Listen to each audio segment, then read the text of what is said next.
No vengas mañana, me dijo Sofía sin levantar la vista de su computadora. Sus palabras cayeron sobre mí como agua helada. 43 años limpiando para otros, y nunca me habían despedido así, con tanta frialdad, como quien tira un pañuelo usado. Te pagaré la quincena y ya. Mi garganta se cerró. No por la injusticia, sino porque en ese momento comprendí que para mi cuñada yo nunca fui familia. Solo fui la tonta que aceptó el trabajo más bajo en su clínica reluciente de Puebla. ¿Desde dónde nos estás viendo? Déjanos tu ciudad en los comentarios, dale like y suscríbete al canal, porque lo que viene después necesita ser contado. Pero debo contarles cómo llegamos hasta aquí, porque esta historia no comenzó con esas palabras hirientes, sino mucho antes, cuando todavía tenía esperanza de que la familia significara algo más que un apellido compartido. 3 meses atrás, cuando llegué de Oaxaca con una maleta vieja y el corazón todavía adolorido por la ausencia de mi madre, Rodrigo me recibió en su casa con un abrazo breve y palabras que sonaron más a obligación que a afecto. Sofía tiene trabajo para ti en la clínica. Limpieza, nada complicado, te va a pagar bien. Mi hermano menor, siempre tan pragmático, siempre tan lejano desde que se casó con ella hace 10 años. Acepté porque mis ahorros apenas alcanzaban para 2 meses de renta, porque a los 43 años las oportunidades no llueven, y porque una parte de mí todavía creía que la familia significaba algo más que sangre compartida. La clínica dental era hermosa. Paredes blancas inmaculadas, pisos de porcelana que reflejaban las luces LED, sillones color menta que olían a cuero nuevo. Todo lo contrario a la casa humilde donde crecimos Rodrigo y yo, con sus paredes de adobe y su único ventilador para los veranos sofocantes. Sofía había construido un imperio pequeño pero lustroso, y yo estaría ahí para mantenerlo brillante. Recuerdo que el primer día toqué con reverencia esos muebles caros, preguntándome qué se sentía poseer algo así. Mi reflejo en los cristales impecables me devolvió la mirada. Una mujer de piel morena marcada por el sol, manos ásperas, ropa sencilla. No encajaba en ese lugar de elegancia fría, y ambas lo sabíamos desde el primer momento. Sofía me mostró dónde guardaban los productos de limpieza con movimientos eficientes, sin mirarme a los ojos. Empiezas a las 6 de la mañana. Quiero que todo esté impecable antes de que lleguen los pacientes. Los baños son prioridad, después los consultorios. Su voz era mecánica, como si estuviera dando instrucciones a una máquina y no a la hermana de su esposo. Entendido, respondí, sintiendo ya el peso de mi invisibilidad. Los primeros días fueron silenciosos. Yo llegaba a las 6 de la mañana, antes que nadie, y limpiaba cada rincón mientras el sol comenzaba a calentar las calles de Puebla. Sofía llegaba a las 8, me saludaba con un movimiento de cabeza y desaparecía en su consultorio. Nunca un café compartido. Nunca una pregunta sobre cómo estaba adaptándome a la ciudad. Solo instrucciones secas. El baño necesita más cloro. Los cristales tienen manchas. Hoy hay pacientes importantes. Asegúrate de que todo esté impecable. Me acostumbré a ese silencio como quien se acostumbra al frío, aprendiendo a ignorarlo, envolviéndome en capas de indiferencia. Pero el silencio duele más que las palabras, porque te hace sentir que ni siquiera mereces el esfuerzo de una conversación. Las mañanas se volvieron una rutina mecánica. Trapear, desinfectar, pulir, ordenar. Mis manos se movían automáticamente mientras mi mente vagaba, recordando tiempos mejores. Recordaba a mi madre tarareando mientras cocinaba, a Rodrigo riéndose de mis chistes tontos cuando éramos niños. Todo eso parecía pertenecer a otra vida, a otra Margarita que todavía creía en la bondad incondicional de la familia. Lucía, la recepcionista joven con sus uñas pintadas de colores brillantes y su flequillo rebelde, fue la única que me trató como ser humano. ¿Ya almorzó, doña Marga?, me preguntaba, compartiendo sus quesadillas de flor de calabaza cuando mi estómago rugía a media tarde. Me contaba de su novio, de sus planes de estudiar enfermería, de sus sueños pequeños pero brillantes. Yo le contaba poco. ¿Qué le iba a decir? ¿Que a mi edad seguía sin tener nada propio? ¿Que dependía de la caridad de una cuñada que me despreciaba? Pero había algo en la sonrisa de Lucía que me hacía sentir menos sola en ese lugar de paredes perfectas y corazones vacíos. Una tarde, Mientras compartíamos su almuerzo en el pequeño cuarto de empleados que olía a desinfectante, Lucía me preguntó sobre Oaxaca. Le hablé de los mercados llenos de color, del mezcal que mi tío destilaba, de las fiestas donde bailábamos hasta el amanecer. Por un momento, dejé de ser la mujer invisible de la clínica y volví a ser yo.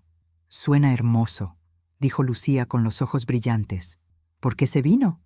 «Porque ya no quedaba nada para mí allá», respondí, y la tristeza en mi voz cerró esa conversación. Un martes por la tarde, mientras trapeaba el pasillo, escuché voces en el consultorio. No gritos, pero sí ese tono tenso que precede a las tormentas. Era Sofía hablando con Rodrigo. «Tu hermana es un problema», decía ella. Su voz atravesó la puerta entreabierta como un cuchillo. «No encaja aquí. Los pacientes la ven y... no da buena imagen». Mi corazón se detuvo. Me quedé paralizada, el trapeador goteando sobre el piso recién limpio. Las gotas caían una tras otra, marcando el tiempo, cada una un segundo más que yo permanecía ahí, escuchando cómo destruían mi dignidad. «Es temporal», respondió Rodrigo con voz cansada. Esa voz que yo conocía tan bien, la voz de mi hermano pequeño, ahora sonaba como la de un extraño, solo hasta que junte para irse. «¿Y cuándo será eso? Lleva 3 meses. Además, no necesito caridad familiar en mi negocio. Necesito profesionales». Profesionales. La palabra resonó en mi cabeza como una campana, como si limpiar no requiriera esfuerzo, dedicación, orgullo en el trabajo bien hecho. Como si yo no hubiera pasado 43 años perfeccionando el arte de dejar todo impecable, de hacer invisible mi presencia, pero visible mi trabajo. Quisiera decir que me fui de ahí con dignidad, pero la verdad es que seguí trapeando con lágrimas calientes rodando por mis mejillas, haciendo que todo se viera borroso. Mis manos se movían automáticamente, limpiando el mismo lugar una y otra vez, como si pudiera borrar también las palabras que acababa de escuchar. Rodrigo no me defendió, ni una palabra en mi favor. El niño que alguna vez me había dicho que era su heroína, que me abrazaba cuando tenía pesadillas, que me prometió que siempre estaríamos juntos, se había quedado callado mientras su esposa me destrozaba.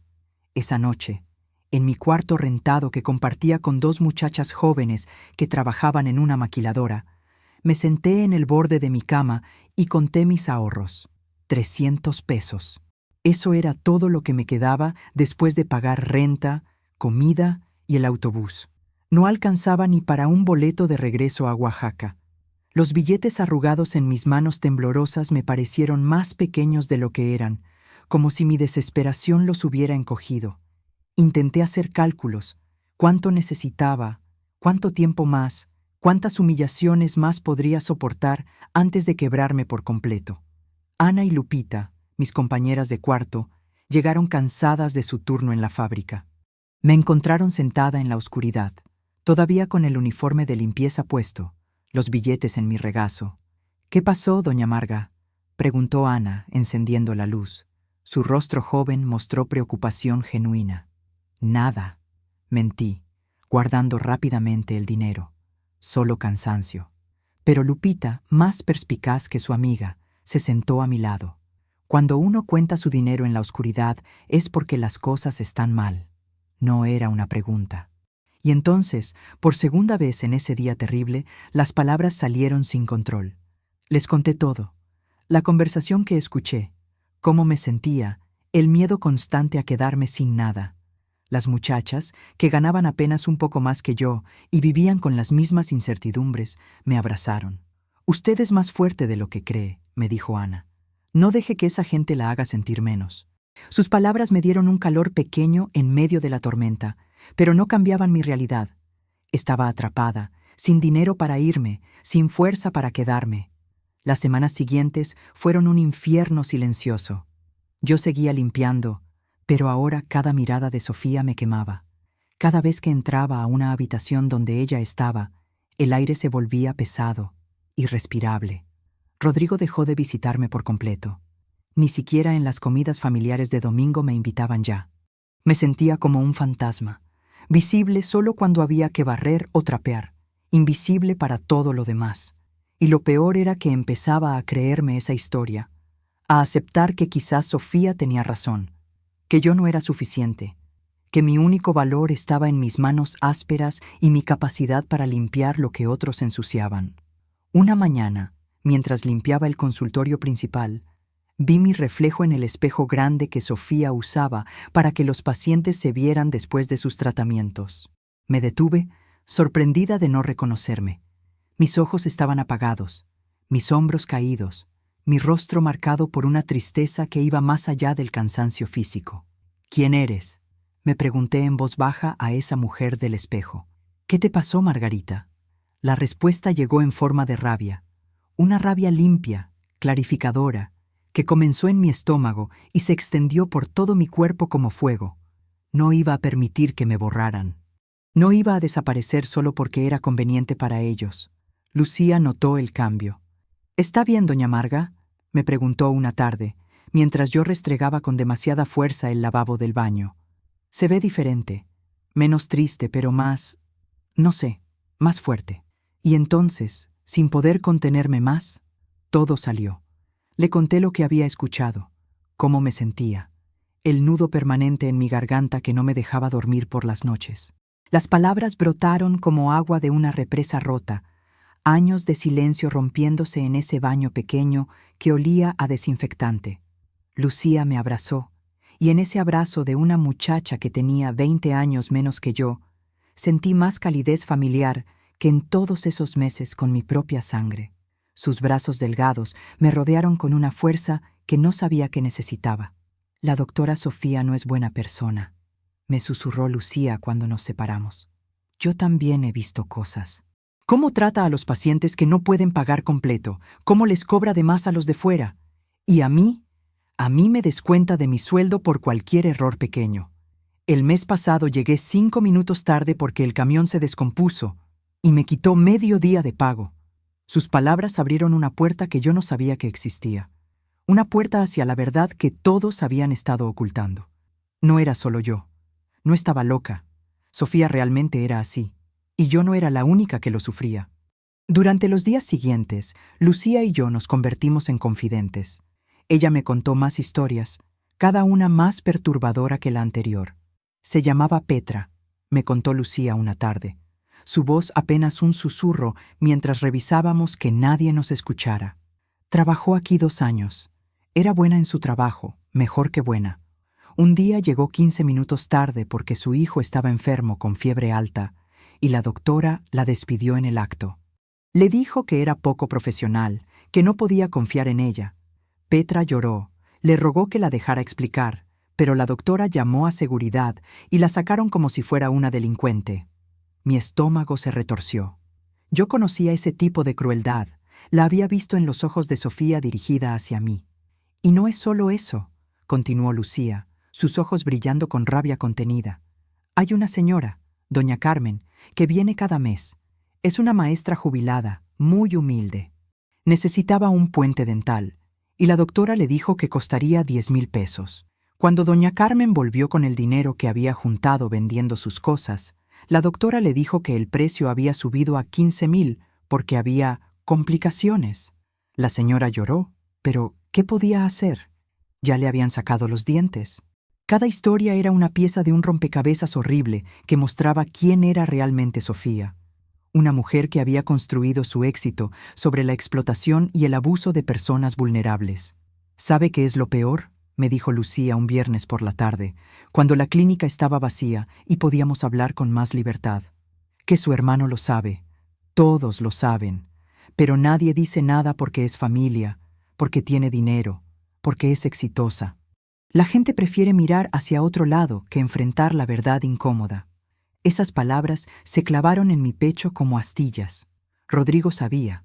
Mi hermano, el niño que alguna vez defendí de los bravucones en la escuela, sabía que su esposa era así y no hacía nada. Peor aún, se beneficiaba de ello. Su casa grande, su coche nuevo, sus vacaciones a la playa, todo estaba pagado con el sufrimiento de personas como yo, como Petra, como doña Carmen.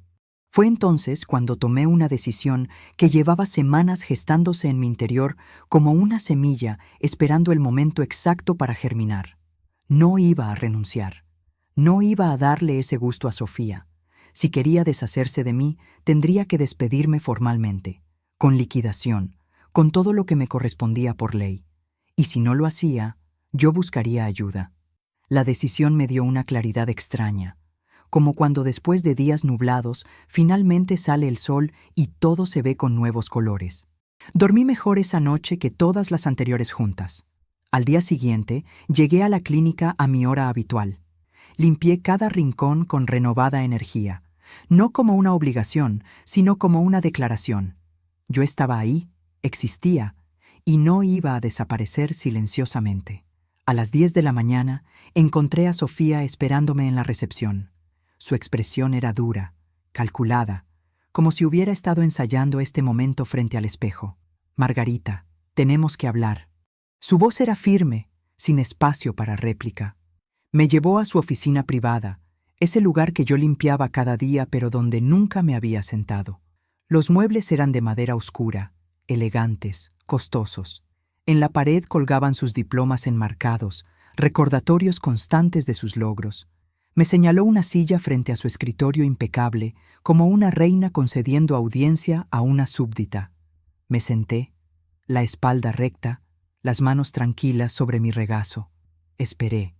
«Esto no está funcionando», comenzó Sofía, juntando las manos sobre el escritorio con dedos entrelazados, las uñas perfectamente arregladas en ese color nude que usaban las mujeres exitosas.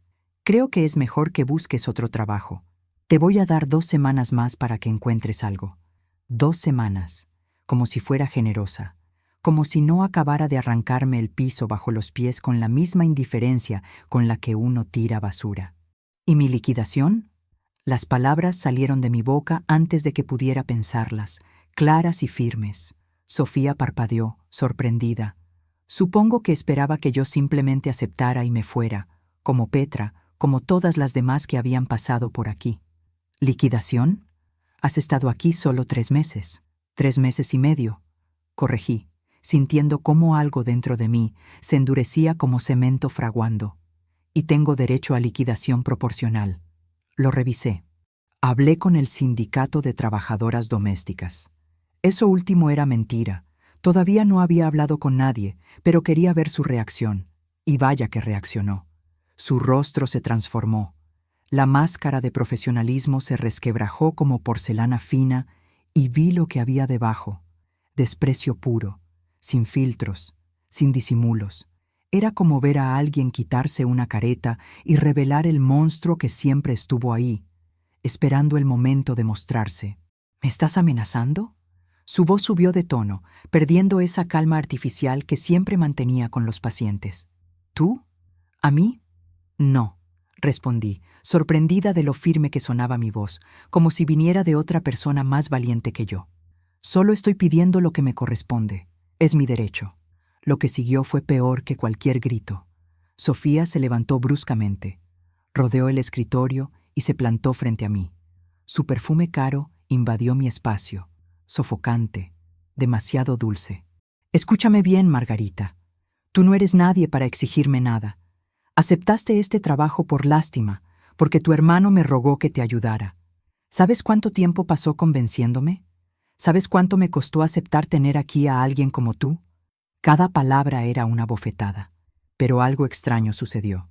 En lugar de encogerme, sentí cómo mi espalda se enderezaba, vértebra por vértebra, hasta quedar completamente recta. «Alguien como yo», repetí lentamente. «¿Qué significa eso exactamente?» «Significa que eres una carga para esta familia. Siempre lo has sido. Rodrigo tuvo que enviarte dinero durante años cuando tu madre estaba enferma. Y ahora vienes aquí, a mi clínica, a mi espacio, y tienes el descaro de amenazarme con leyes que ni siquiera entiendes». Ahí estaba la verdad, finalmente sin disfraz.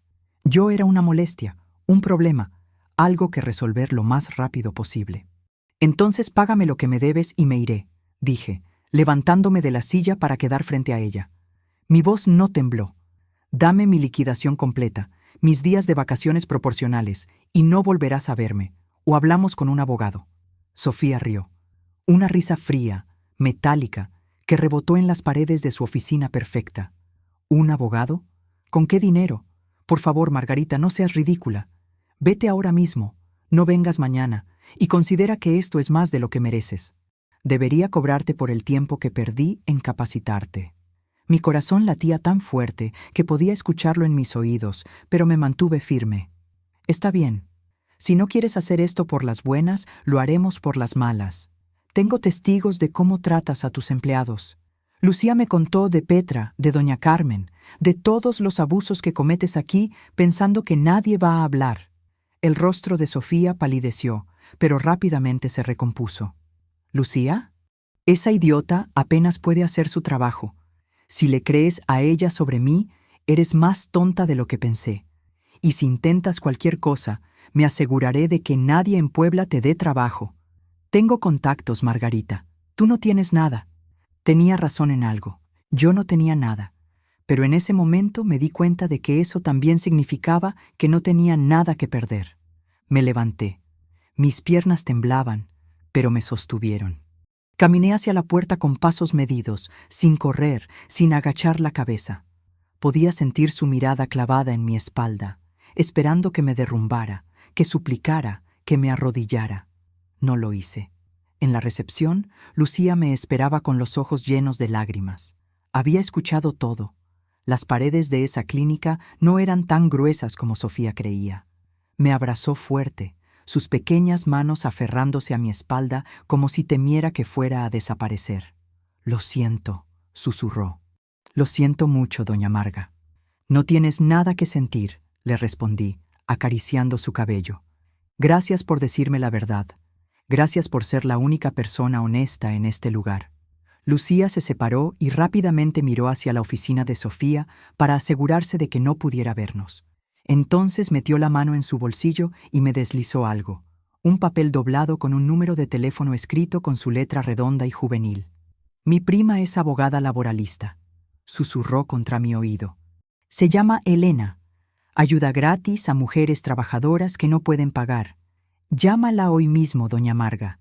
No deje que la doctora se salga con la suya». Esa noche, en mi cuarto, miré ese papel durante horas. Lo desdoblé y volví a doblar tantas veces que el papel comenzó a debilitarse en los pliegues. Los números escritos con la letra de Lucía me parecían un código secreto, una contraseña hacia otra vida. Ana y Lupita me preguntaron qué había pasado.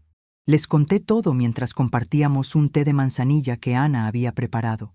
Ellas, que conocían la injusticia de primera mano, que trabajaban 12 horas diarias por salarios miserables, me animaron.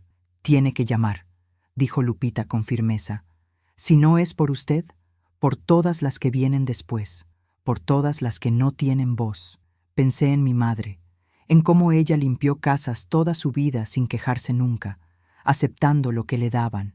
La recordé llegando a casa con la espalda adolorida, los pies hinchados, pero siempre con una sonrisa para mí y para Rodrigo. «Es lo que hay, mija», me decía. «Debemos estar agradecidos». Pero, ¿agradecidos de qué? ¿De que nos explotaran? ¿De que nos trataran como si no valiéramos nada? No, yo no iba a seguir ese camino. Pensé en todas las veces que me tragué la humillación, que agaché la cabeza, que fui invisible para mantener la paz. 43 años haciéndome pequeña para que otros se sintieran grandes. Y entonces, con las manos todavía temblando, pero el corazón firme, marqué el número. La prima de Lucía, una mujer llamada Elena, con voz cálida y profesional, contestó al segundo timbre. «Bueno, buenas noches», comencé, mi voz apenas un susurro. «Me llamo Margarita. Lucía, su prima, me dio su número. Necesito ayuda».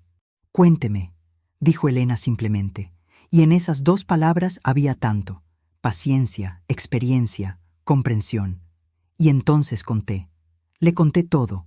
No solo lo que había pasado ese día, sino todo lo que había vivido en esos 3 meses y medio. Le hablé de las humillaciones diarias, de la conversación que escuché entre Sofía y Rodrigo, de Petra y doña Carmen, de todas las injusticias que había presenciado.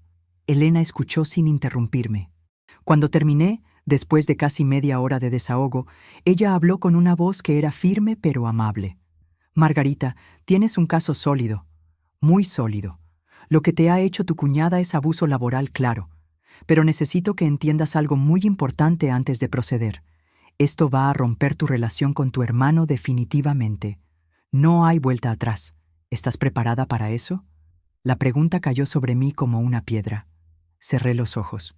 Pensé en Rodrigo, en el niño que alguna vez me siguió por toda la casa llamándome Marga, con esa voz aguda de niño pequeño, en cómo nos abrazábamos después de las tormentas cuando el trueno asustaba tanto que temblábamos juntos bajo las cobijas de mi madre. Recordé cuando le enseñé a andar en bicicleta, sosteniéndolo por la cintura mientras él pedaleaba con las piernas flacas y llenas de raspones. Recordé cuando lo defendí de los niños que se burlaban de sus lentes gruesos, enfrentándome a muchachos más grandes que yo. Recordé cuando lloró en mis brazos el día que murió nuestro padre, su cuerpo sacudido por sollozos que parecían no tener fin. Pero ese niño ya no existía. El hombre en que se convirtió eligió a una mujer que me trataba como basura. Eligió el silencio cómplice sobre la verdad incómoda. Eligió no verme sufrir porque era más fácil mirar hacia otro lado. «Estoy lista», respondí, y mi voz salió más fuerte de lo que esperaba. «Estoy lista, Elena. Hazlo». Y al decirlo, sentí algo que no sentía en años. No era felicidad exactamente, pero sí algo parecido a la dignidad regresando a mi cuerpo, como el aire a unos pulmones que habían estado conteniendo la respiración por demasiado tiempo. Elena me explicó los pasos siguientes. Levantaríamos una demanda laboral, recopilaríamos evidencia, hablaríamos con otros empleados. Era un proceso largo, me advirtió, y no sería fácil. Sofía seguramente intentaría intimidarme, amenazarme, hacerme quedar mal. Nada en mi vida ha sido fácil, le respondí. Pero siempre he sido fuerte, solo necesitaba recordarlo. Los días siguientes fueron un torbellino. Elena me ayudó a reunir documentos, recibos de pago, mensajes de texto. Lucía testificó sobre las prácticas abusivas de Sofía y con su testimonio, otros empleados comenzaron a hablar. Una enfermera que había trabajado ahí hacía 2 años se presentó con su propia historia. El técnico de mantenimiento admitió que Sofía le pagaba en efectivo para evitar impuestos, pero lo que nadie esperaba, lo que cambió completamente el caso, llegó una tarde lluviosa de octubre. Yo estaba en la oficina modesta de Elena, revisando papeles cuando tocaron a la puerta. Elena abrió y una mujer de unos 35 años entró. Tenía los ojos rojos de haber llorado y llevaba una caja de cartón en los brazos. «¿Es usted Margarita?», me preguntó, su voz temblorosa. Asentí, confundida. «Soy Teresa, la hermana de Sofía». Dejó la caja sobre el escritorio de Elena con un golpe seco. «Necesitan saber algo sobre mi hermana. Algo que cambia todo». Elena y yo intercambiamos miradas. Teresa se sentó, respiró profundo y comenzó a hablar. «Hace 5 años, mis padres murieron en un accidente de coche. Nos dejaron una herencia, la casa familiar en Oaxaca, algunos ahorros y un terreno pequeño. Esa casa, Margarita», se detuvo, mirándome directamente. «Esa casa es donde tú creciste, donde tu familia vivió antes de que las cosas se pusieran difíciles y tuvieran que venderla». Mi corazón se detuvo. No sabía eso. Nunca me lo habían dicho. «Mi padre se la compró a tu familia cuando ustedes la necesitaban», continuó Teresa, sus lágrimas finalmente cayendo. «Él siempre decía que esa casa debía regresar a ustedes algún día, que era solo una ayuda temporal. Pero cuando murió, Sofía convenció a mi madre, que estaba muy enferma de pena, de que la casa debía ser solo para ella. Le dijo que yo no la necesitaba porque estaba casada, y que tú no merecías nada porque no eras familia de sangre». Mi madre, confundida y débil, cambió el testamento. Las lágrimas corrían por mi rostro sin control. Teresa abrió la caja y sacó papeles, documentos legales, fotos viejas. Sofía se quedó con todo, la casa, el dinero, todo. Me dejó fuera completamente, y luego usó esa propiedad como garantía para conseguir el préstamo que construyó su clínica. El mundo se inclinó bajo mis pies. La clínica que yo limpiaba cada día estaba construida literalmente sobre los cimientos de mi propia historia, de mi casa familiar, del lugar donde mi madre me enseñó a cocinar, donde Rodrigo dio sus primeros pasos. «Por eso acepté que te contratara», continuó Teresa, su voz quebrándose. Cuando Rodrigo me llamó, preguntando si podía hablar con Sofía para que te diera trabajo, pensé que al menos así tendrías algo que venía de lo que debió ser tuyo. Pero no sabía que te trataría así. No sabía que era capaz de tanta crueldad.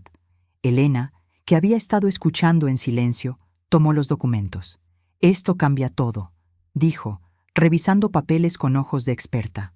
Esto no es solo un caso laboral. Hay fraude de testamento, apropiación indebida. Margarita, esto es mucho más grande de lo que pensábamos. Y en ese momento, con Teresa llorando frente a mí y Elena estudiando documentos que probaban años de mentiras, comprendí que esta batalla no era solo por mí. Era por todas las personas que Sofía había pisoteado en su camino hacia el éxito. Era por recuperar no solo mi dignidad, sino la verdad que nos habían robado a todos.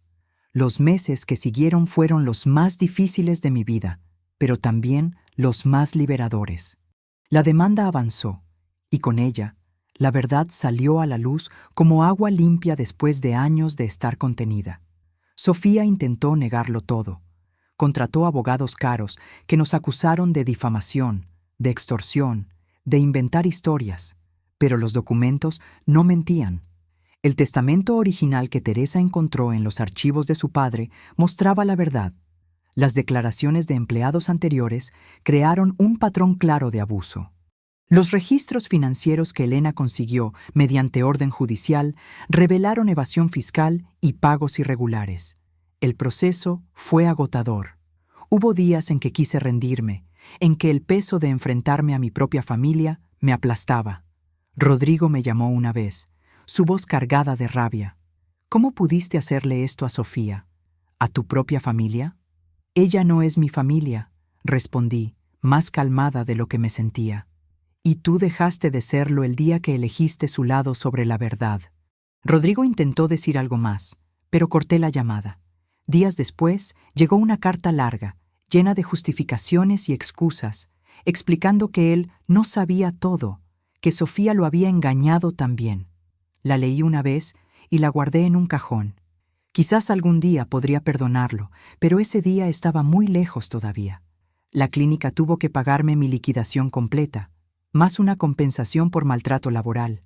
No era una fortuna, pero era mío, ganado con dignidad y lucha. Teresa recibió su parte de la herencia que Sofía le había robado. Juntas, decidimos qué hacer con la casa de Oaxaca. Deberíamos venderla y dividirnos el dinero, sugirió Teresa. Pero yo tenía otra idea. Con el dinero de la liquidación y el apoyo de Teresa, abrí mi propio negocio de limpieza. No era grande ni elegante, pero era honesto. Contraté a mujeres que habían pasado por lo mismo que yo. Madres solteras, viudas, mujeres que necesitaban una oportunidad y respeto.